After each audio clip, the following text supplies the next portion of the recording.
Hai, assalamualaikum teman-teman semuanya.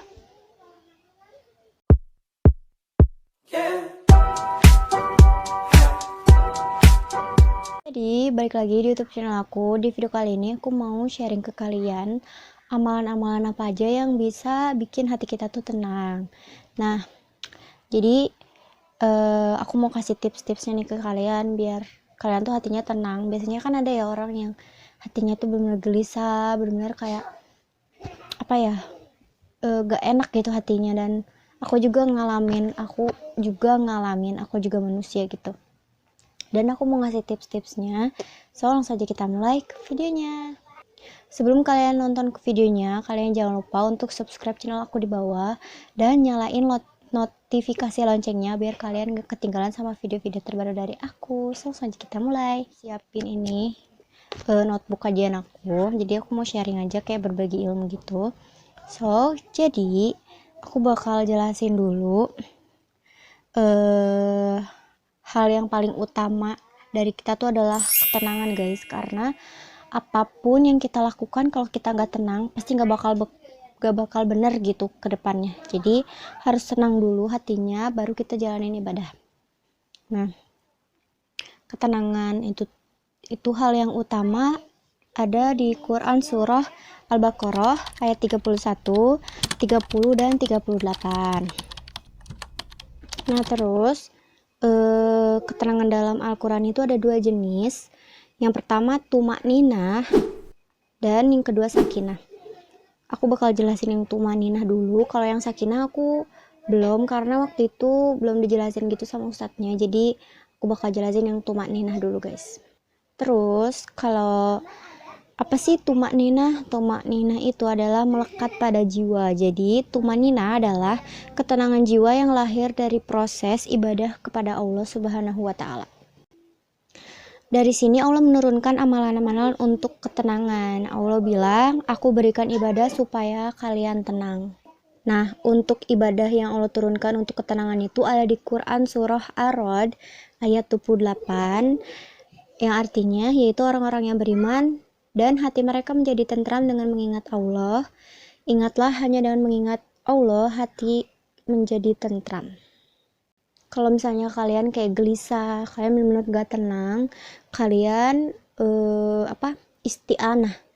Kalian minta pertolongan atau meminta sesuatu kepada Allah, jangan minta ke yang lain gitu. Jadi maksudnya kalian jangan, misalnya kalian punya masalah, kalian jangan curhat dulu ke temen, tapi kalian curhat dulu ke Allah. Jadi kalian minta pertolongan tuh ke Allah. Oke? Nah, di sini aku mau sharing amalan apa aja yang membuat hati kita tenang. Yang pertama itu adalah zikrullah atau zikir kepada Allah, udah pasti. Kalau misalnya kita gak tenang, pasti kita harus zikir kan. Dengan kita zikir, itu kita bakalan tenang hatinya guys.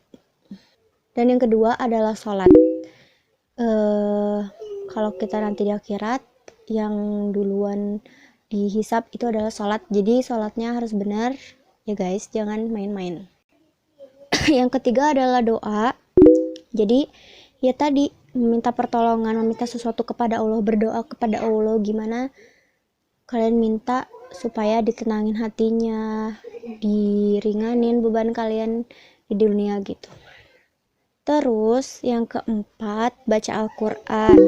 Nah, baca Al-Quran juga salah satu buat bikin hati tenang, karena dengan kita membaca Al-Quran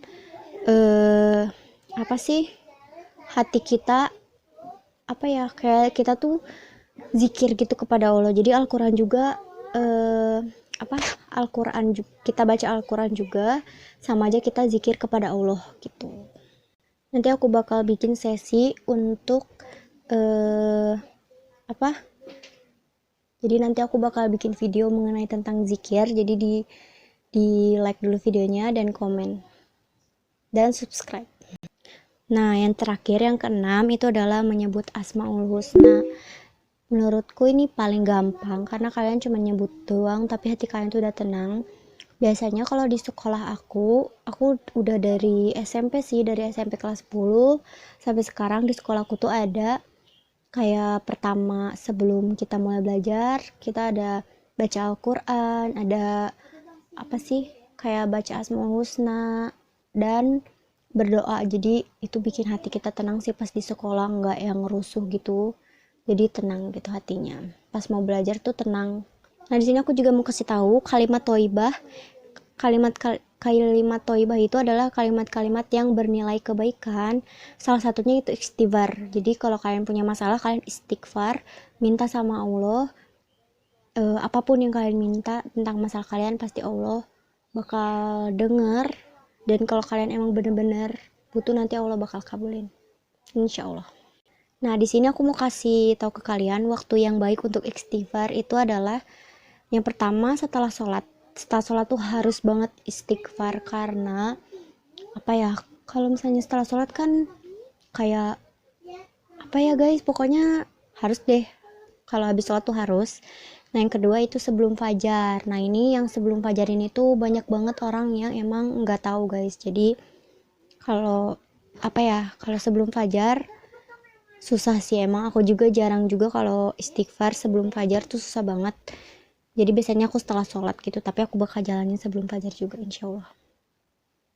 Nah, biasanya kalau misalnya aku apa ya, kayak gelisah atau kayak pokoknya nggak tenang, aku sholat tahajud. Nah, kalau sholat tahajud itu ada surat yang apa ya, kayak direkomendasi, maksudnya yang emang gitu. Nah, yang emang dibaca pada saat sholat tahajud itu ada surah Ad-Duha sama Al-Asr. Jadi kalian baca dua surat itu.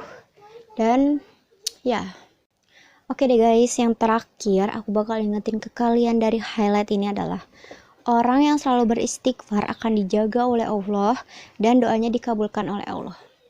Oke deh guys, gitu dulu video dari aku. Semoga bermanfaat dan ngebuat hati kalian jadi tenang juga, dan jangan lupa untuk diamalin ya guys. So thank you so much for watching. Terima kasih udah nonton videonya, dan jangan lupa untuk klik like dan subscribe channel aku di bawah, dan jangan lupa untuk nyalain loncengnya, dan aku bakal kembali lagi nanti. Dadah.